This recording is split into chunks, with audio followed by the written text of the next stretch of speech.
Alright. So yan, magandang gabi sa inyong lahat. Once again, Happy Christmas and Merry New Year sa inyong lahat. Naririnig ba ako ng maayos? Comment kayo dyan ng, ng clear kung klaro naman yung aking boses. So I hope na okay kayong lahat, especially din sa mga tinamaan ng bagyo kahapon. No? Um, Sana okay kayo and stay safe. No? Kung ano yung sabihin ng otoridad ay sundin na lang natin. No? Kung sinabi nilang lumikas, lumikas na para hindi mapahaba. Wala naman na siguro yung bagyo. No? Sana wala na siya. Kasi magpapasko no, madami pa siyang sasalantain. Okay. So ngayon, pag-uusapan natin is yung tinatawag ko na 4 C's of Luck. Okay, so ito yung title ng ating training for tonight. Yung 4 na C ng swerte. Sino sa inyo yung gustong swertihin? Yung pumipiyok ako, nagbibinata. Sino sa inyo yung gustong swertihin? Comment kayo dyan ng mga gustong swertihin. No? Kung gusto mong swertihin, comment ka dyan. Lalo na at dadating na yung bagong taon. No? Pasko, ilang araw na lang Pasko na. Diba? Isang linggo na lang, Pasko na. Tapos 2 linggo na lang, bagong taon na, 2022 na. Ang bilis ng panahon. Kaya talagang dapat sinusulit natin yan lahat. No? Sobrang bilis ng panahon. So I hope na maging maayos, maging maganda yung Pasko at bagong taon natin. Okay? Sino yung mga gustong swertehin? Okay, swerte. So sa inyo mga nanonood sa akin ng matagal na, alam nyo na hindi ako advocate ng swerte. Hindi ako personally naniniwala dyan. Okay? So alam niyo naman na ganun. Okay, so before tayo magsimula, by the way, congratulations sa mga nanalo ng raffle. So sino sa inyo yung pumakyaw? May pumakyaw yata no? May pumakyaw na naman ng mga raffle, di ba? Ang daming nanalo kasi ang daming biniling ticket kaya ganun talaga. Ganun talaga. Gusto papataas mo yung chance. So mamaya pag-uusapan rin natin yung yung about diyan sa raffle na yan. So I hope na nag-enjoy kayo kasi meron pa tayong kasunod. Okay? After nitong aking training, kaya huwag kayong alis kasi after nitong aking training yung ating grand draw na. So 3 smartphone ipamimigay natin. Okay? Hindi lang isa, hindi dalawa, kundi 3. Kaya dapat manatili kayo diyan.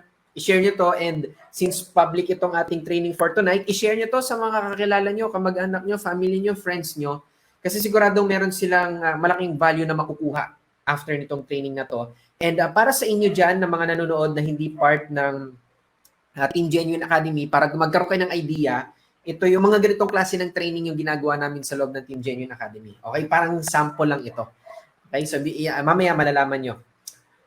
And once again, congratulations dun sa mga top sales of the year, mga top earners of the year. Sobrang lalaki ng kinikita ng mga yan. And sabi ko nga sa kanila, no, this coming 2022, yung kinita nila ng isang taon, gagawin naming per month na. Okay, per month na. And I know, marami dyan sa inyo sa Team Genuine, mga Team Genuine student, susunod kayo sa yapak nila. Basta, sundin nyo lang. Okay, gawin nyo lang yung mga tinuturo ko. Kasi ganun lang din naman yung ginawa nila. Sa mga nanonood sa inyong mga nanonood na Team Genuine student, ito na yung ating OGC for tonight. Kaya wala na kayong hihintayin later on na OGC. Kasi ito na yon. Kasi 9 p.m. Sakto, 9 p.m. na. Kaya, kung meron kayong mga business partners na wala pa dito, i-share nyo na to sa kanila. Sabihin nyo, ito na yung OGC. Baka naghihintay pa sila ng kung saan na link. Okay?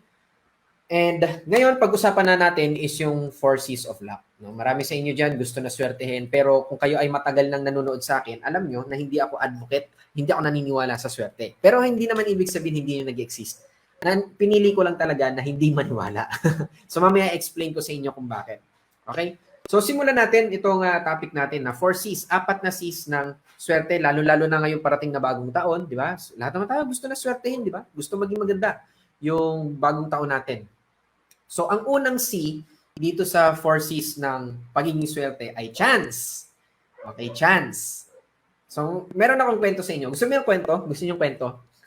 Comment kayo dyan ng yes kung gusto niyo ng kwento. Okay, kasi meron ako ikakwento sa inyo.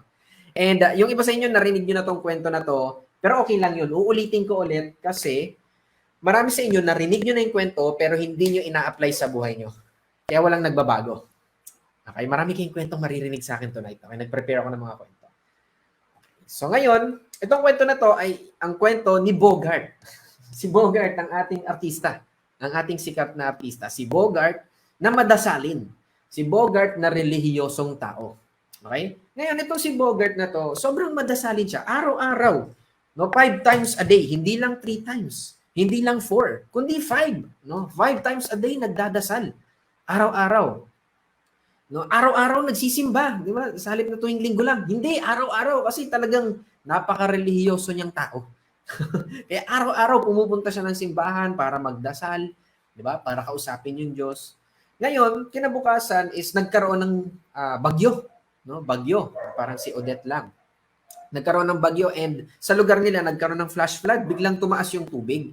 No, nasa simbahan siya nung mga time na yon at nagdadasal. Habang nagdadasal siya, nakita niya na yung may pumapasok na tubig sa loob ng simbahan. So medyo nagpanic siya. Kaya nagdasal siya kay Lord na alisin yung tubig na yon. Pero makalipas lang ang ilang minuto, ang bilis tumaas ng tubig. No, hanggang sa dumating na sa bewang niya. Kaya nagulat na siya kasi nasa bewang na niya kaagad. No? Makalipas lang ng ilang minuto. Kaya ginawa niya, nagtatakbo siya pataas ng simbahan. Makalipas pa ang ilang minuto, mga 30 minutes later, no, lampas tao na yung tubig. Lubog na. Kaya ngayon si Bogart, kinakabahan na. Umakyat siya ng umakyat hanggang sa dumating siya sa bubong ng simbahan. Nandun siya sa bubong at nakita niya yung tubig ganun nakataas. Sobrang taas na. So, ibig sabihin kasing taas na ng simbahan yung tubig. Sobrang taas ng tubig. Ngayon, natatakot na si Bogart. Kaya ang ginawa niya, nagdasal siya sa Diyos. Sabi niya, Lord, iligtas niyo po ako. Ayoko pang mamatay. No? Gusto ko pang mabuhay dito sa mundo na to. Iligtas niyo po ako. So ngayon, maya-maya may biglang dumating na bangka. May biglang dumating na bangka, tapos sinisigawan si Bogart. Tinatawag si Bogart, Bogart, sakay ka na. No? Kasi malulunod ka na, malapit na tumaas yung tubig, malapit na lumpas dyan sa simbahan, sakay ka sa amin para makaligtas ka. Ngayon ang sagot ni Bogart, ayoko, umalis na kayo, ililigtas naman ako ni Lord. Pinagtabuyan niya yung bangka. So ngayon, umalis yung bangka. Nagdasal ulit si Bogart, Lord, parang awa mo na Lord. Gusto ko pang mabuhay. Please, iligtas mo ako. Maya-maya, may dumating na bangkang dimotor. No? May motor na yung bangka. Yung kanina, disagwan lang. Ngayon, may motor na. Sinigawan ulit si Bogart, Bogart, sakay ka na. No, kasi malulunod ka pag di ka sumakay para makaligtas ka. Pero, ganun pa rin sinabi ni Bogart, umalis na kayo. Nainis siya. No? Umalis na kayo, ano ba? Huwag niyo akong kulitin. Ililigtas naman ako ni Lord. So ngayon, umalis yung speedboat, yung bangkang dimotor. So, nagdasal ulit si Bogart, Lord, please. Please, parang awa mo na, Lord. Iligtas mo ko. Gusto ko pang mabuhay. Gusto ko pang magkaroon ng pamilya. Single para si Bogart. Gusto ko pang magkaroon ng pamilya. No, gusto ko pang mahanap yung partner ko. Gusto ko pang ma-enjoy yung buhay. Lord, please, iligtas mo ko. Maya-maya, may dumating helicopter na. No, helicopter na. Binabaan si Bogart ng hagdan. Ng helicopter lang yun, yung nasa movie. Hagdan na tali lang, no? Binabaan ng hagdan si Bogart. Bogart, sinisigawan siya. Sakay ka na. No, para makaligtas ka, malulunod ka na. Sinisigawan siya. Ngayon si Bogart, nainis, napikon na siya kasi paulit-ulit na. Sabi niya doon sa helicopter, lumayas na kayo. Umalis kayo, hindi ko kayo kailangan. Ililigtas naman ako ni Lord. So, umalis yung helicopter. At sa kasamaang palad, tumaas yung tubig, nalunod si Bogart. Kawawang Bogart. Rest in peace, Bogart. No? Kinuha ni Lord si Bogart. So, namatay si Bogart. Ngayon, nagising na lang si Bogart, nasa langit na siya. Nasa langit na siya. Ngayon, nung nagising siya, nalaman niya na wala na siya, patay na siya. Galit na galit siya. No? Hinanap niya si Lord. Lord, asan ka na? Hinanap niya. No? Hanggang sa nakita niya si Lord. No? Nung nakita niya si Lord, nagreklamo siya, Lord, 5 beses sa isang araw ako nagdadasal. Araw-araw nagsisimba ko, kahit sabi mo linggo lang, ginawa ko 7 beses sa loob ng isang linggo, Monday to Sunday, nasa simbahan ako. No? Naging masunurin ako sa iyo. Bakit di mo ako niligtas? Ngayon ang sagot ng Diyos, sabi niya kay Bogart, Bogart, pinadalhan kita ng bangka. Pinadalhan kita ng bangkang dimotor kasi tinanggihan mo yung bangka. Pinadalhan pa kita ng helicopter. Bakit hindi ka sumakay? End of the story. Okay? So, ano yung moral ng kwento? Ang Diyos kasi madalas tinitingnan nating mga tao bilang genie. No? Nang hihilingin lang natin, gusto natin masusunod.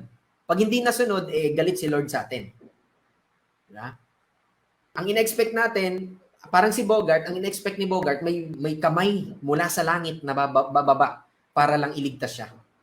Well, alam naman natin na hindi gano'n nangyayari yun. Pero, kahit alam na natin, marami sa atin yung gano'n. Ang hilig magdasal, magdasal, pero every time na pinakikitaan ng opportunity, hindi naman ginagrab. Ang daming opportunity na yung lumampas. Hindi naman ginagrab. Ngayon, ito pa yung isang problema. Nakakuha ng opportunity, kumbaga sumakay nga sa bangka, no? O sa helicopter o kung saan man, sumakay sa bangka. Ngayon, ang ginagawa, pag hindi agad nakarating sa destinasyon, umaalis. So ano nangyari? Nalulunod. Di ba? Nalulunod. Kasi maraming ibang makikita na mga opportunities daw na mabilis daw. Yayaman ka daw agad. Wala ka daw gagawin, mag-i-invest ka lang. Parang ang pinapakita nitong mga nagpapakita ng opportunity na ganito is parang yate, no? Magara. Hindi nila alam na yung yate na yun butas. Meaning palubog yun. Kaya pag sakay nila, lulubog rin sila doon kasi akala nila mabilis at madali. 8 taon ko na itong ginagawa. 8 taon na ako sa industriya. 8 taon na ako sa pagnenegosyo. Lahat ng mabilis at madali daw yung kitaan, hindi nagtatagal. Okay, hindi nagtatagal yan. Kasi kung totoong merong ganon, lahat sana tayo mayaman na. Mabilis at madali lang pala eh. Diba? Nagpapauto sa mga ganong klase ng ano. Kasi nga, syempre, meron kasi talagang mga tamad na gusto nilang yayaman na lang na kahit walang ginagawa. Kaya ganun yung nangyayari sa kanila. Yun yung nagiging end up nila. So, yun yung palagi nyo tatandaan. Okay? Meron mga opportunity. Pag ikaw ay humiling sa Diyos, hindi bubukas ang langit para ibigay sa'yo yung hinihiling mo. For example, nagdasal ka na, Lord, gusto kong kumita ng extra. Hindi bubukas ang langit tapos pauulanan ka ni Lord ng pera. Hindi yan genie. Ang gagawin niya palagi ay bibigyan kanya ng opportunity para makuha mo yung gusto mo. Kumbaga, kung nagdasal ka sa Diyos na, Lord, gusto kong makarating sa 3rd floor ng building, walang bubukas sa langit tapos may bababang malaking kamay tapos bibit-bitin ka sa 3rd floor. Hindi siya genie. No, ang gagawin niya, bibigyan kanya ng hagdan, bibigyan kanya escalator, bibigyan kanyang elevator. Bahala ka mamili kung saan ka sasakay. Pero ikaw pa rin yung sasakay. Nagigets ba? Naiintindihan? So, I hope na naiintindihan niyo yun. So, ibig sabihin, ang swerte, nanggagaling yan sa mga opportunities. Pag gumawa ka ng aksyon sa lehitimong opportunity, hindi mga scam-scam na mabilis daw yayaman. Kalokohan yun. Okay? So, yun yung number 1. Chance. So, number 2. Lesson number 2. Marami bang natututunan so far? Comment kayo dyan ng learning. Comment ng learning kung maraming natututunan so far. Okay, comment ka ng learning. So, yun yung unang letter C ng swerte. Okay, swerte. Okay, number 2 is, number 2 na letter C is change. Okay, change. Sabi nga, may kasabihan nga na the only permanent thing in this world is change. Pagbabago. Okay? Maraming tao, pag tinanong mo, gusto magbagong buhay. Sinong gusto magbagong buhay? Diba? Tataas ang kamay, syempre. Lahat yan, tataas ang kamay. Pag tinanong mo, sinong gusto magbago? Magbababaan na yung mga kamay. Yung pagbabago hindi nangyayari. Ngayon darating yung eleksyon. Hindi magbabago yung buhay mo dahil sa presidente. Kasi ito yan eh, tandaan nyo to, para sa inyong mga mahilig maniwala sa ganon, na yung presidente yung magbabago sa buhay mo. Ilang presidente na yung dumaan sa'yo? Wala pa rin nangyayari na maganda sa buhay mo. Wala pa rin nagbabago. Presidente ba talaga may kasalanan o ikaw? Isipin mo na mabuti yun. Kasi tayo, ang hilig natin manisi, ang hilig tumuro.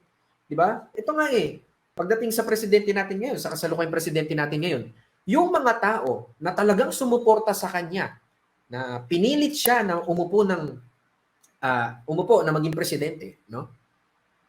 Halos karamihan sa kanila ay siya ring mga tao na ngayon puro reklamo kasi hindi pa rin nagbabago yung buhay nila, galit na ngayon sila doon sa sinuportahan nila. Parang tanga lang. Diba? Kasi hindi ko sinasabi na na perfect yung government, perfect yung president. Hindi, marami rin silang kapalpakan, marami silang kakulangan, pero ang pagbabago hindi yan magsisimula kung sino yung nakaupo sa pagiging presidente. Ang pagbabago magsisimula yan sa atin bilang mamamayan. Iisa lang ang presidente, daang-daang milyon tayong residente. Isipin mo yon? Tapos ina-expect natin isang tao yung magpapabago sa bawat buhay natin? Asa ka pa? Okay? Gusto mo ng pagbabago, ikaw yung magbago. Simpleng pagtapon ng basura sa tamang lugar, di mo magawa. Pag-asenso pa kaya? Real talk ba? Real talk? Hindi pa yan. Hindi pa yan. Di ba? Kung gusto mo magkaroon ng pagbabago, kung gusto natin magkaroon ng pagbabago sa buhay natin, tayo yung magbabago. Tayo muna. Anong unang-unang babaguhin? Yung pag-iisip. Di ba? Baguhin mo yung pag-iisip mo, baguhin mo yung ugali mo. Yung pride mo, hindi mo maibaba. Kaya yung buhay mo, di umaangat. Kasi the moment na binaba mo yung pride mo at nagsimula kang makinig, especially sa mga ganitong klase ng salita, kasi real talk ito. Baba mo yung pride mo, nagsimula kang makinig, doon mapapansin mo, doon magsisimulang umangat yung buhay mo. Kasi kung yung pride mo yung magpapayaman sa'yo, ba't di ka mayaman? Ba't hindi maganda buhay mo? Di ba? Nagsimula ka makinig. I-apply mo yung mga natututunan mo. Walang magbabago hanggat hindi ka nagbabago. Kung gusto mo ng pagbabago, baguhin mo muna yung isipan mo. Kapag nagbago yung isipan mo, yung ginagawa mo, automatic nagbabago. Okay, paano ka magbabago? Paano mo mababago yung isipan mo? Makinig ka sa mga ganitong klase ng training. No? Mag-unsubscribe ka dun sa puro negativity na mga pinanonood mo kung saan-saan. Diba? Pinanonood mo sa YouTube, TikTok, dito sa Facebook. Unsubscribe mo yan, unfollow mo yung mga yan kasi puro negativity. Wala namang may aambag yan sa'yo. No? Ang goal lang yan ay sirain ang araw mo, tapos tuwan-tuwa ka sisira mo yung araw mo. Diba? Merong mga shows na pinoproblema yung problema ng ibang tao, di ba? Nakikisaw-saw ka sa problema ng ibang tao, problema mo di mo masolusyonan. Ayusin mo muna buhay mo. Okay? Simulan mo sa'yo ang pagbabago. Hindi presidente magbabago sa buhay mo, ikaw ang magbabago sa sarili mo. Okay? Kasi ilang taon ka nang ilang termino na ng mga presidente yung inasahan mo na magbabago buhay mo. Ilan na? Di ba wala pa rin nagbabago? Baka kasi hindi naman talaga yung presidente yung may kasalanan. Hindi naman talaga yung presidente yung may kakulangan ni ikaw. Puro ka asa. Sa halip na gumawa ka ng paraan, maghanap ka ng opportunities katulad nito sa Team Genuine Academy, baguhin mo yung isipan mo, baguhin mo yung mga ginagawa mo. Di ba? Makinig ka sa mga taong nauna ng umasenso. Kasi ganun lang rin naman ang ginawa ko before. Hindi ako nanggaling sa mayamang pamilya. Walang naniwala sa akin. Dati akong service crew. Drop out ako ng college. No? Para at least may idea kayo sa mga first time na nakikinig sa akin. Meron ba mga first time nakikinig sa akin? Baka nagugulat kayo. Di ako galit. Nagpapaliwanag lang. Drop out ako ng college 2 beses. Diba? Napakasipag ko kasi mag-aaral. Sabi kasi ng magulang ko, tapusin ko daw yung pag-aaral ko. So, tinapos ko kaagad. Diba? So, yun. Drop out ako. Naging service crew ako. Nagaling rin ako sa wala. Pero napakasimple lang nung isa sa mga natutunan at na-realize ko, kung gusto kong umasenso, makikinig, maniniwala, at magpapaturo ako dun sa umasenso. Hindi dun sa kamag-anak ko na puro negative tapos wala namang magandang nangyari sa buhay niya. Hindi dun sa kapamilya ko na kung ano, ang daming opinion, ang daming pinagsasabi, hindi naman maganda yung buhay. Yeah. Makikinig ako dun sa taong gusto kong maging katulad. Gusto kong yumaman gusto kong umasenso. Gusto kong ma-enjoy yung buhay. No, hindi mo naman kailangan na maging mayaman din 'Di ba? Ikaw na nanonood, ikaw na nakikinig, hindi mo naman kailangan maging mayaman. Yung bang hindi ka lang kinukulang, okay na 'yun. Yun na ipoprovide mo sa family mo yung mga pangangailangan nila. Hindi ka na problema sa bayarin buwan-buwan. Wala kang utang. 'Di ba? Secured yung pamilya mo, may savings ka, nabibili mo yung mga bagay na gusto mo, nabibili mo yung mga bagay na gusto ng pamilya mo. 'Di ba? Kasi yung mga mayayaman lang yung nakakagawa nun. Pero hindi mo naman kailangan yumaman. No? Hindi mo kailangan gustuhin na yumaman. Simpleng buhay. Kumbaga, yun ang simpleng buhay para sa akin. Diba? Meron kang time and financial freedom. Okay? So, ito, yung iba sa inyo, since magbabagong taon, 2 linggo na lang, di ba? Magbabagong taon. No, inaabangan mo pa yung bagong taon bago ka gumawa ng New Year's resolution. Kasi New Year's resolution nga naman, hindi naman Christmas resolution yun. Alam nga namang Christmas ko gawin, di ba? Malamang New Year. Pero ito yung palagi niyong tatandaan. Ilang New Year's resolution na yung ginawa mo, ilan dyan yung nagkatotoo? Pupusta ako, wala. Kung meron man, sobrang konti. Kaya mo pang bilangin sa daliri mo. Or sa simula ka lang, hindi mo naman tinuloy-tuloy. Ano? Tama, correct, or right? Tama, correct, or right? Di ba? Di ba? Hindi naman nag-work yung resolution na yan eh. Yung New Year's resolution na yan, hindi yan gumagana. Ang resolution, hindi lang tuwing New Year. Dapat every day. At sisimulan mo yan ngayon. Hindi ka magbabago dahil lang nag-New Year. Kung gusto mo talagang magbago, simulan mo ngayon, hindi mo kailangan maghintay ng New Year. Simula nung matutunan ko yan, hindi na ako nag-New Year's resolution, napakatagal na. Kasi bakit pa ako maghihintay ng New Year pagkatagal-tagal? Buti nga December ngayon, at least 2 linggo, di ba? Paano kung February? Maghihintay ka ulit ng New Year bago ka magbago? Di ba? Ang resolution ginagawa every day, araw-araw. Kung gusto mo talaga na magbago, kung gusto mo talaga ng pagbabago, no, sisimulan mo yan ngayon, gagawin mo araw-araw.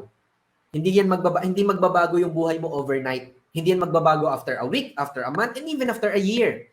It will take a lot of time para magbago ka. Kaya kung sisimulan mo na lang rin naman, simulan mo na ngayon. Kasi yung future hindi naman nag-i-exist yan. Hindi naman natin alam kung anong mangyayari kinabukasan. Pero yung ngayon, nanonood ka ngayon, alam mo, aware ka. Nag-i-exist ka ngayon. So simulan mo ngayon yung pagbabago. Okay? So, mag-New Year's resolution ka pa ba? So, marami bang natututunan so far? Sa inyong ikalawang C. Okay. Comment kayo dyan ng learning kung marami kayo natututunan so far. Comment kayo ng learning. Okay? So, ikatlong Ikatlong C na. Okay, ikatlong C. Ikatlong C ay charge. Charge. Ikatlong C, charge. So, meron ulit akong kwento. Gusto mong kwento? Comment kayo dyan ng yes. Yes, yes, yes, yes. Comment kayo dyan ng yes para sa gusto ng kwento. Story time ulit tayo.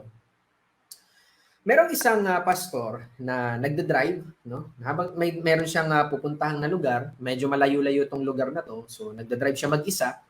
Ngayon, habang sa pagdadrive niya, meron siyang nadaanan na isang sobrang gandang farm. Napakaganda nitong farm na to. Napakatingkad nung color green na mga damo, no? Ang daming mga iba't ibang klaseng hayop, tapos ang daming mga puno, na iba't ibang puno, iba't ibang bunga. Alam mo yun, lahat ng i-imaginein mong maganda. Na andun sa farm na yun, may mga bulaklak, no? Ang linis, ang ganda. So ngayon, sa sobrang ganda nitong farm na to, hindi mapigilan ng pastor na tumigil. Kasi nakatitig siya, baka ma-aksidente siya. So ginawa niya, tumigil na lang siya, pumarking siya sa gilid.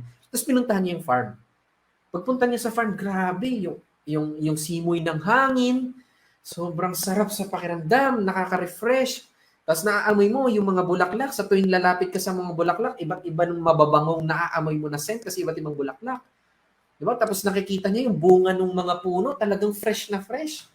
So maya-maya nakita niya yung isang farmer na may-ari nitong farm na to. So habang nagpipitas ng mga bunga, itong farmer na to, lumapit siya. Lumapit yung pastor doon sa farmer. So yun, kinausap niya yung farmer, sabi niya, "Sir, pasensya na po kayo ha. Baka isipin niyo po, nag-trespassing ako. Sobrang ganda lang po kasi talaga nitong farm, hindi ko po mapigilan na pumunta. Hinahanap ko nga po kung sino may-ari nakita ko po kayo po ba yung may-ari?" Sabi ng farmer, "Yes po. Ako po yung may-ari." "Sino po kaya sila?" So sabi ng pastor, "Isa po akong pastor. May biyahe lang po ako papunta sa isang lugar. Yun nga lang nakita ko tong napakaganda yung farm, kaya hindi ko mapigilang tumigil. Nandito na ako ngayon." So sabi ng farmer, "Maraming salamat po sa pagtigil nyo dito at pagbisita nyo, pastor. Okay lang po, naiintindihan ko po." So ngayon, sabi ng pastor, kinento niya yung farmer, di ba? Nag-usap sila, and then sabi ng pastor sa kanya, "Alam mo, sobrang blessed ka. No? Sobrang pinagpala ka ng Diyos. Kasi nasa iyo tong farm na to eh. Ang ganda-ganda nitong farm mo. Kaya talagang pinagpala ka ng Diyos." Ngayon sabi ng farmer, "Maraming salamat po. Tama po kayo. Pinagpala po ako ng Diyos. Pero sana nakita niyo po itong lugar na to nung Diyos pa lang yung may-ari nito." Nagets mo ba? End of the story. Nagets mo ba? Nagets mo? Sabi nung farmer is, sana po nakita nyo itong lugar na to nung yung Diyos pa lang yung may-ari. So anong ibig sabihin nun? Ang ibig sabihin ng farmer ay hindi ganun kaganda yung farm na yon nung una niyang nakita. Nung Diyos pa lang yung may-ari. Ang meron lang yung farm na yon ay potential.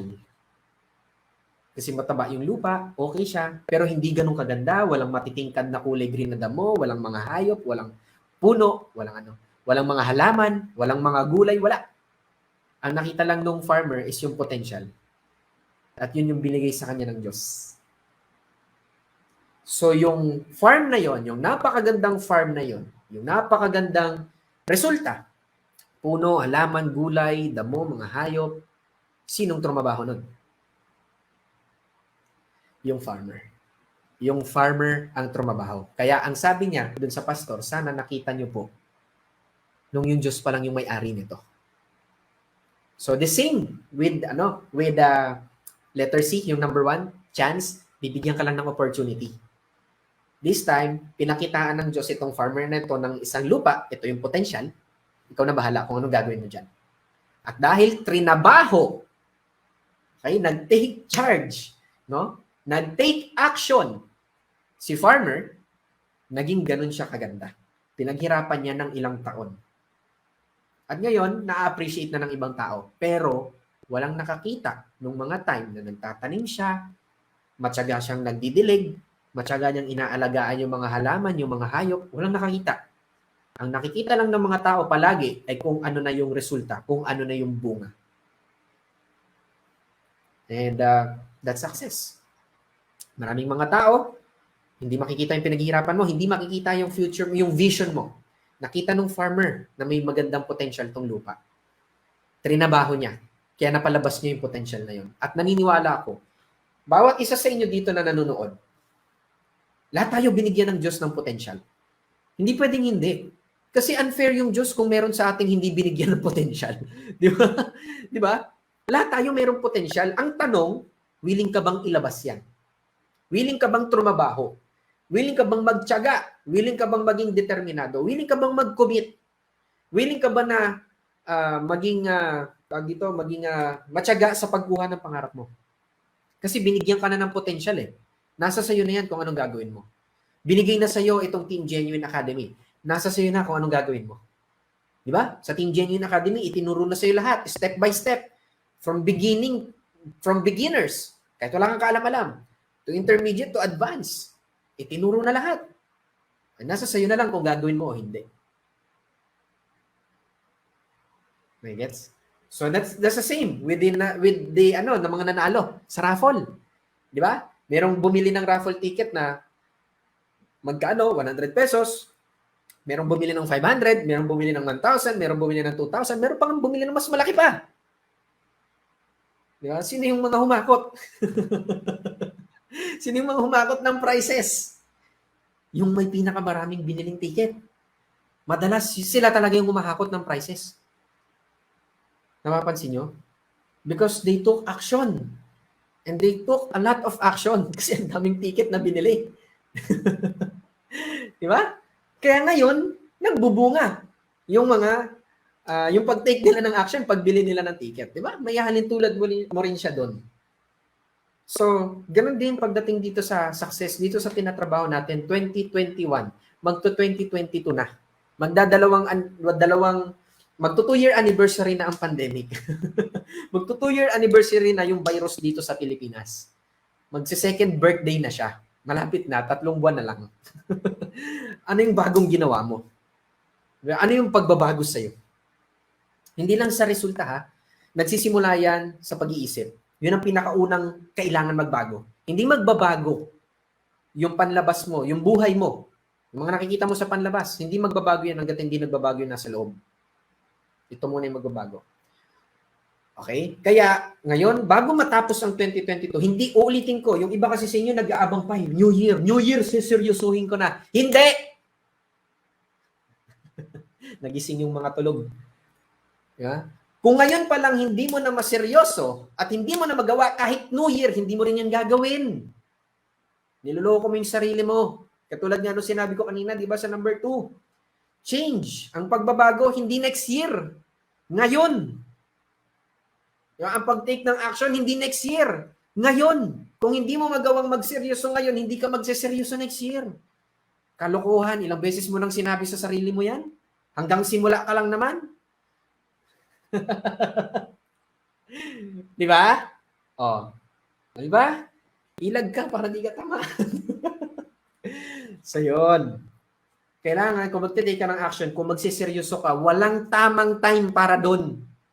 Next year, kasi bagong taon na, baka swertihin. Walang tamang time para magseryoso. Walang tamang time para i-grab yung opportunity. Kundi ngayon. Ngayon. Ang past, nag-exist na. Ang future, hindi pa. Hindi natin alam. Ang nag-exist lang, ngayon. Diba? May kasabihan nga. Diba? Yesterday is history. Tomorrow is a mystery. But today is a gift. That's why it's called present. Ngayon, simulan mo ngayon. Mag-take action ka ngayon, hindi next year.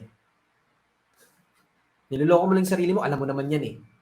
Ilang beses mo nang sinabi yan, next year magbabago na ako, next year magbabago na ako. Nagbago ka ba talaga? Hindi naman ah. Hanggang simula ka lang. Di ba? Kasi hindi naman kailangan, walang perfect moment para magsimula. Ngayon. Ngayon. Okay? Ngayon ka magsimula. Okay? Marami bang natututunan so far? Comment ng learning kung marami kang natututunan. No? Konti na lang, 200 viewers na tayo. Ayos, no? Ayos. Sakto, ano, no? Ito na yung last OGC ng Team Genuine for the year 2021. Kasi next Saturday, Pasko eh. Gusto ko naman ma-enjoy nyo yung Pasko nyo kasama yung family nyo. Di ba? Okay, so yan. Last. Okay, last na letter C.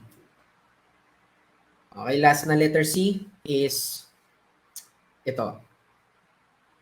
Last na letter C is claim. Okay, claim. I-claim mo. So, kwento ulit. Story ulit, story. Ang dami nating story ngayon. Sino sa inyo gusto ng story? Comment ng story. Yes, yes. Para sa mga gusto ng story. Story time ulit tayo. Merong isang baryo na sagana ng mga hayop, sagana sa pagkain, sagana sa tubig, sagana sila. Maliit na baryo lang sila na bumubuo ng mga 100 katao. No? So ngayon, hindi na nila kailangan pa na makipag-trade sa mga kabilang barangay, sa mga kabilang baryo, sa syudad. Kasi yung pamumuhay nila dun sa baryo na yun, sapat na. Okay na sila.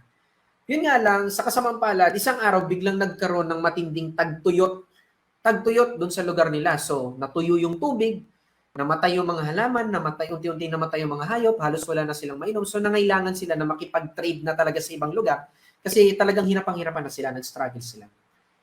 And sa kabutihang palad, itong baryo na to, may 100 katao ay mga naniniwala sa Diyos. So ngayon, yung kapitan nila, yung barangay captain nila, ay nagpatawag ng meeting. So sabi niya doon sa mga tao, mamayang 6:00 ng gabi, magsasama-sama tayo dito sa gitna ng ating baryo at sabay-sabay tayong magdadasal para sa tubig, no? Para sa ulan. Kasi ang hirap ng tagtuyot. Diba? Sabay-sabay tayo magdadasal, mamayang 6:00. So, lahat tayo magsama-sama. So, prayer meeting daw. Ngayon, kinagabihan, fast forward, kinagabihan, pagdating ng 6:00, nag-gather na yung mga tao. No? Nagsama-sama sila. Pero, itong mga tao na to is, meron silang napansin na isang tao na kakaiba. Ang dami nila, di ba? 100 sila. 99 sa kanila ay merong isang tao na napansin. Nakakaiba. Itong tao na to, ang pangalan niya ay si Bogart. Si Bogart ulit. Si Bogart kasi, kaya pinagtitinginan siya ng mga tao. Kasi sa kanilang 100, bukod tanging si Bogart lang ang may daladalang payong. End of the story. Okay? End of the story. Ano ibig sabihin nun? Ano ibig sabihin nun? Okay? Ano sa tingin niyo ibig sabihin nun? Si Bogart lang yung naniniwala. Si Bogart lang yung naniniwalang dadating yung ulan. Hindi pa sila nagsisimulang magdasal. Naniniwala na siya. And that's what you call faith. That's what you call faith. Yun ang totoong pananalig. Di ba? Nasa Biblia yan. Hindi naman ako nagpo-promote ng relihiyon. Pero totoo naman kasi talaga yung kasabihan na yun, yung nasa Biblia na yun, na yung faith is paniniwala sa mga bagay na hindi mo pa nakikita. Keyword, hindi mo pa nakikita, naniniwala ka na. Hindi pa nagiging realidad, naniniwala ka na. Hindi pa sila nagsisimulang magdasal, alam na ni Bogart, dahil sa tindi ng pananampalataya at pananalig niya, alam niyang uulan. So nagdala siya ng payong para di siya mabasa. Di ba? Marami sa inyo, naniniwala ako, aasenso ako, naniniwala ako, kikita ako ng malaki. Kaya naniniwala ako na makakaipon ako ng malaki. Tapos wala kang bank account. Saka na, pag kumikita na ako, doon pa lang, palpak na. Di ba? Naniniwala ako na makakapag-travel ako all around the world. Di ba? Kasi nandito yung Team Genuine Academy, pero wala kang passport. Ay, saka na, pagka magta-travel na. Ha? Doon pa lang, palpak na. Di ba? Naniniwala ako na, tawag dito, naniniwala ako na kikita ako ng malaki. Di ba? Naniniwala ko, matutupad ko yung mga pangarap ko. Naniniwala ko, makakabili ako ng sasakyan. Hindi ka marunong mag-drive. Ay, saka na pag may sasakyan na. Di ba? Salungat yung sinasabi mo sa ginagawa mo. Kaya nakikita mo, hindi nangyayari. Di ba? Katulad ko nung 99 katao, na pumupunta lang, so dapat tularan natin si Bogart. Magdala ka ng payong. Magdala ka ng sahod, ng pangsahod. Claim. I-claim mo na darating at darating sa'yo. Hindi lang natin alam kung kailan. Gusto mong malaking savings, dapat may bank account ka na naka-ready. Lord, may bank account na ako ha. Savings na lang yung kulang. Di ba? Yun ang totoong pananalig. Puro ka lang kasi salita eh. Puro ka lang salita, wala kang gawa. Kaya hindi nangyayari sa'yo. Yeah, kung gusto mo makapag-travel all around the world, kumuha ka na ng passport. Magganda ka na ng maleta. Diba? Gusto mo na makabili na sarili mong sasakyan. Diba that marunong ka na mag-drive? Marunong na ako, Lord, mag-drive ha? Sasakyan na lang kulang. Oh, di ba? Ito, funny story. Before ako makabili ng sasakyan, nabili ko yung sasakyan ko, una kong sasakyan October 27. Last month lang, October 27. Natuto ako mag-drive, August 2021. August, September, October, nabili ko yung sasakyan ko after 2 months. Diba? Yun lang pala yung kulang sa akin. Hindi ako marunong mag-drive eh. Diba? Malay mo, ganun din sa'yo. Hindi natin alam. So yun. Kaya lahat ng mga pinagdarasal mo, lahat ng hinihiling mo. Ngayong Pasko, ngayong darating na bagong taon, you claim it. Yun nga lang, ulitin ko, hindi natin alam kung kailan. At huwag ka maglalagay ng deadline para sa Diyos. Mas magaling ka pa. Di ba? Trumabaho ka. Ibibigay niya sa'yo yung deserve para sa'yo. Hindi niya sa'yo ibibigay yung hindi naman karapat-dapat para sa'yo. Kasi katulad ngayon, sabi nila ng mga tao is, yung pera daw is nakakapagpabago ng tao. No, babaguhin ka daw ng pera. Hindi, kalokohan yun. Hindi ka babaguhin ng pera. Ang pera di nakakapagpabago ng tao. Inalalabas lang yan yung tunay mong kulay. Totoo yun. At ako mismo na-experience ko yun. Dati may kayabangang taglay na talaga ako. Way back. No? Ma-pride ako. Mayabang na talaga ako noon pa. Pero tatahimik lang ako kasi wala naman ako may pagmayabang eh. Ngayon, around 2014, 2015, nagawa kong kumita ng malaki. At a young age, 19 years old. Doon nagsimulang lumabas yung tunay na ako. Na mayabang, nagmamalaki. Mas magaling na ako sa mentor ko kasi mas malaki kinikita ko eh. Diba? Hindi na ako marunong makinig. Lumabas yung tunay na ugali. And guess what? Binawi yun lahat sa akin. And I learned my lesson. Which is nandun din yan sa Biblia. Di ba? Kung sino nagmamataas, siyang ibababa. At kung sino nagpapakumbaba, siya yung itataas. Okay? So yun yung palagi niyong tatandaan. Hindi ka babaguhin ng pera. Hindi ka babaguhin ng pera. Lalabas lang yung tunay mong ugali. Kaya dito sa Team Genuine Academy, tinuturo namin sa inyo, ugali muna yung ayusin. Yung pag-iisip muna yung ayusin. Tuturo namin sa iyo paano mo i-handle na maayos pera mo. Tuturo namin sa iyo paano ka kumita. Paano mo mapapalaki yung pera mo. Pero unahin natin yung ugali mo. Kasi ayaw ko na mangyari sa inyo kung ano nangyari sa akin.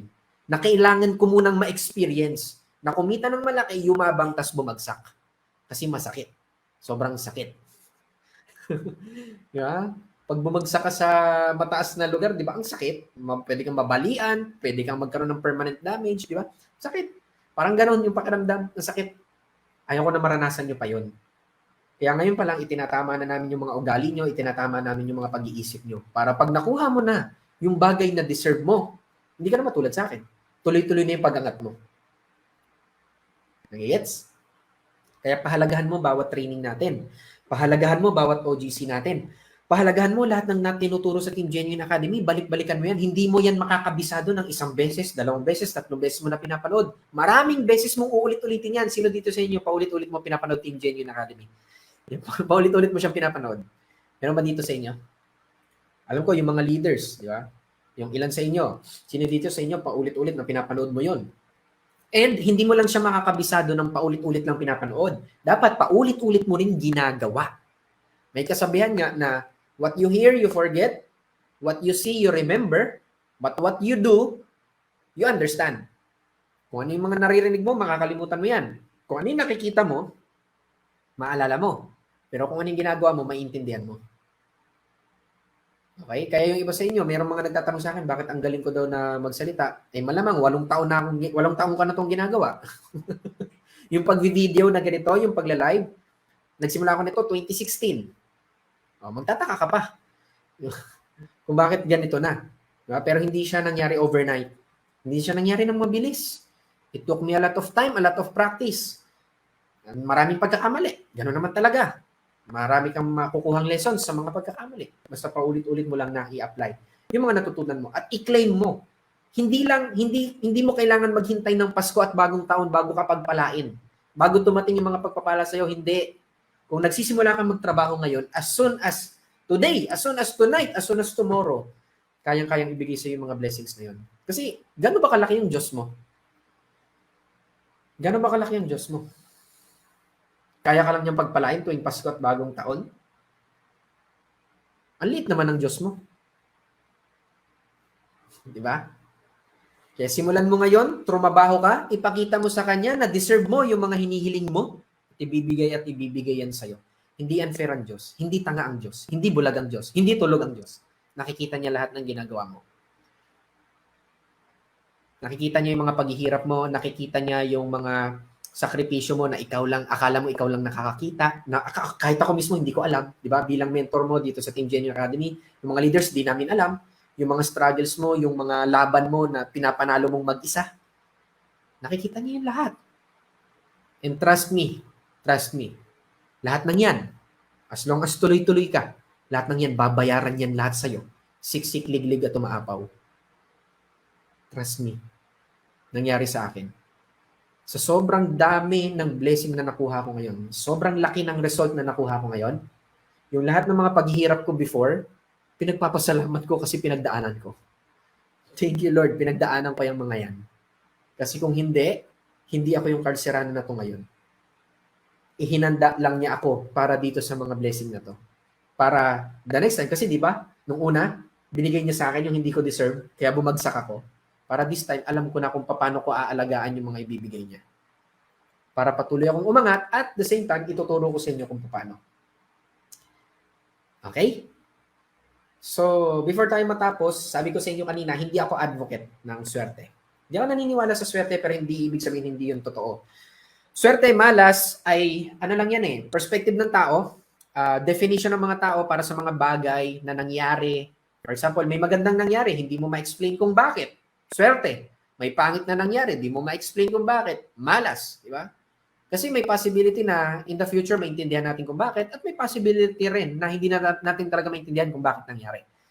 Ang sa akin lang naman is hindi mo dapat idinidepende yung buhay mo sa swerte o malas. Kasi madalas ginagamit niya na justification ng mga tao kung bakit miserable yung buhay nila.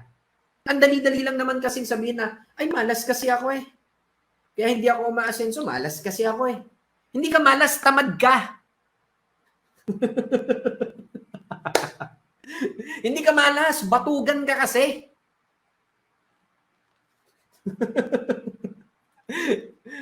Hindi ako galit, nagpapaliwanag lang. Di ba, alam mo sa sarili mo yan. Hindi ka malas, ma-pride ka lang. No? Hindi ka malas. Ningaskugun ka lang. Hanggang simula ka lang. Hindi ka malas. Wala ka lang talagang tiyaga. Ang dali lang gamitin ng salitang malas kasi ako eh. Para may pagtanggol mo yung ego mo, yung pride mo, kung bakit ganyan yung buhay mo. Ang dali lang sabihin, malas kasi. Eh kasi sila swerte. Di ba? Ang dali lang sabihin. Pinagtatanggol mo lang yung katamaran mo. Yung mga kakulangan mo, alam mo eh. Alam mo yan sa sarili mo. May kasabihan niya, sabi nga, nasa Biblia na naman to. Puro Biblia yung mga pinagsasabi ko. Hindi ako pastor, hindi ako pare, hindi ako expert sa Biblia. Nabasa ko lang talaga yon. Na marami kasi sa inyo dyan, mahilig magbasa ng Biblia, hindi nyo naman sinasabuhay. Diba? Ako hindi ako relihiyosong tao. No? Pero, marami doon sa mga nabasa ko na yun, sinasabuhay ko. Kaya gumaganda yung buhay ko. May kasabihan doon, nandun sa Biblia na yun. The truth shall set you free. Palalayain ka ng katotohanan. Mismo sarili mo, hindi mo inaamin sa sarili mo. Sarili mo nilang niloloko mo pa. Malas ka? Talaga ba? Walang opportunity? Kulang na lang, sapukin ka ng Diyos ng opportunity.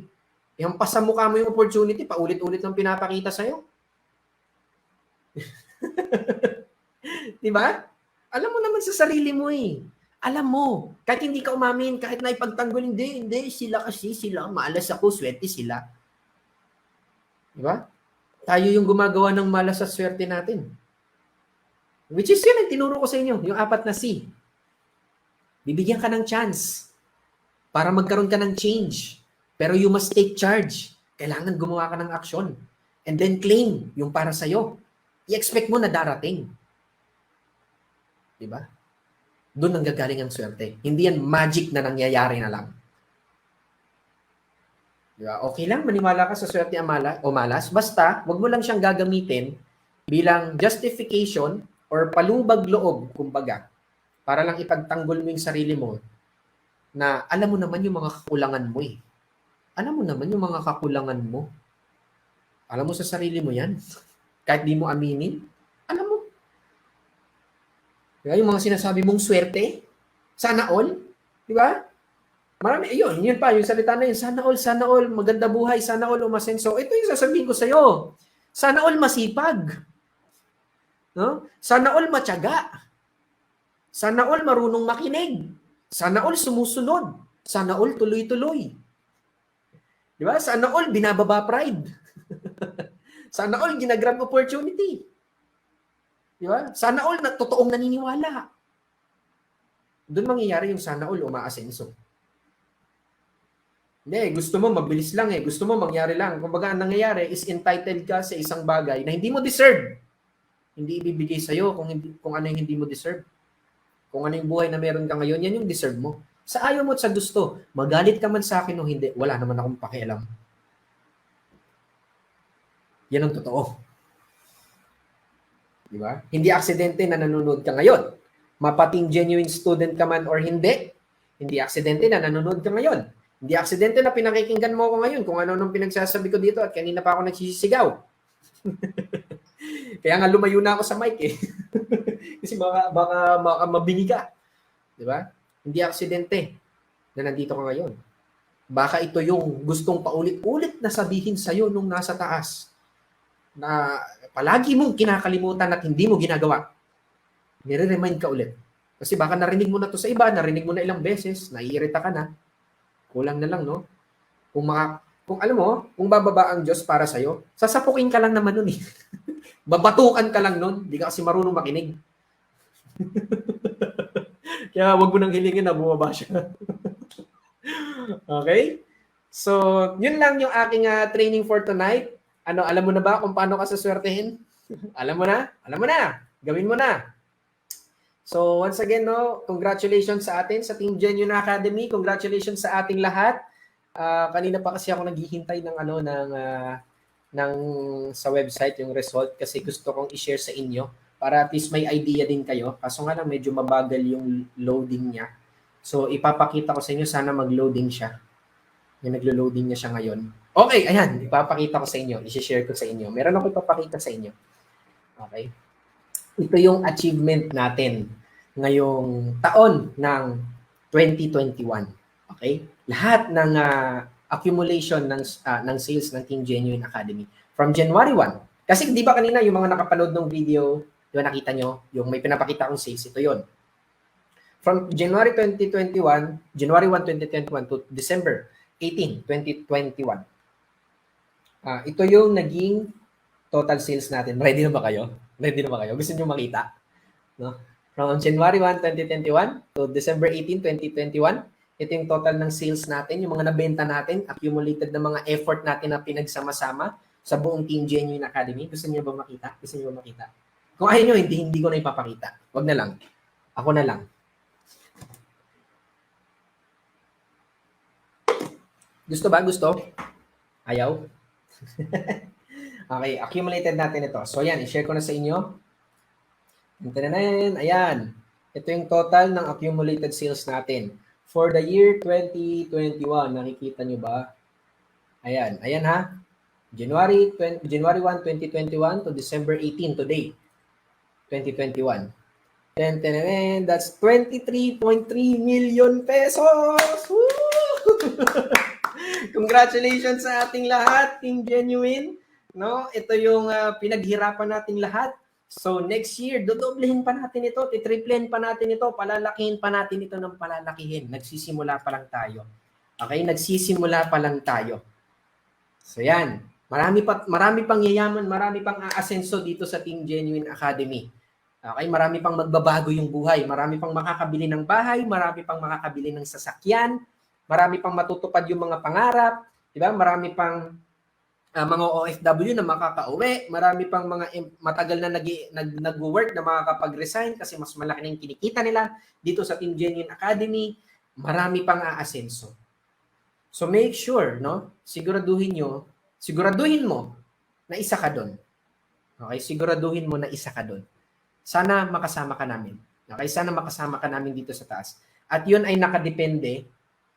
Okay, nakadepende yung kung mangyayari no hindi, nakadepende 'yun sa iyo. Nakadepende 'yun sa iyo. Nakadepende, meron ka ng chance. Nandito ka na sa Team Genuine Academy. No? Kailangan mo na lang ay change, charge, and claim. Okay na yung chance eh. 3 na lang kailangan mo. Change, magsimula ka ngayon. Magseryoso ka ngayon, hindi next year. No? Ang resolution mo, hindi New Year's. Okay? Ang resolution mo, everyday. Everyday resolution. Everyday na pagbabago. And take charge. May potential ka. Naniniwala ako sa'yo. Naniniwala ako na mababago mo yung buhay mo. Naniniwala ako na matutupad mo yung mga pangarap mo. Naniniwala ako na isa ka sa mga unang magiging milyonaryo sa pamilya mo. Naniniwala ka ba doon? Naniniwala ka ba? Naniniwala ako na makakabili ka ng sarili mong bahay. Naniniwala ako makakabili ka ng sarili mong sasakyan. Kung OFW ka, naniniwala ako makaka-for good ka na dito sa Pilipinas at hindi mo na kailangan umalis pa ulit. No? Naniniwala ako na matutupad mo lahat ng mga pangarap mo. Naniniwala ka ba? Yun ang tanong, naniniwala ka ba? Naniniwala ako sa'yo. Naniniwala ako sa'yo. Pero walang silbi yung paniniwala ako sa'yo kung ikaw mismo hindi ka naniniwala sa sarili mo. Okay? So once again, maraming salamat sa inyong lahat. Maraming salamat sa inyo, Team Genuine, sa buong taon ng 2021. It's been a ride. No? Ang ganda ng taon ng 2021. Pagagandahin pa natin ito ng pagagandahin. At para sa akin, gaganda lang ng gaganda yung taon ko kapag parami kayo dito sa Team Genuine Academy ang umaasenso. Yun ang magpapaganda sa taon ko. No? Hindi lang sa taon ko, sa buhay ko. Yun ang magpapaganda sa buhay ko kapag marami dito sa inyo sa Team Genuine ang umasenso. Okay? Hindi nyo na ako kailangan pasalamatan, hindi nyo na ako kailangan i-acknowledge, hindi nyo na ako kailangan bigyan ng credit. Umasenso ka lang, okay na ako. Nakita ko lang na gumanda yung buhay mo nang dahil sa Team Genuine Academy, okay na ako. Gusto kong umasenso kayong lahat. Pero nakadepende yun sa inyo. Okay? So yun lamang ang aking training for tonight. I hope na magkaroon tayo ng magandang Pasko at bagong taon. Celebrate natin kasama yung ating mga family, sa mga OFWs, kahit video call. Celebrate natin yung ating mga family. Sa susunod na Pasko, sana ikaw na yung naghahanda para sa inyo. No? Sa susunod na bagong taon, sana ikaw na yung naghahanda. Ikaw na yung sagot. Ikaw na yung may sagot sa handaan nyo. Sana sa mga OFWs na nanonood, sana sa susunod na Pasko at bagong taon, kasama mo na yung family mo. Tiyagain mo lang itong Team Genuine Academy, makukuha mo yung lahat. Okay? So yun lamang ang aking training for tonight. I hope na na-inspire kayo.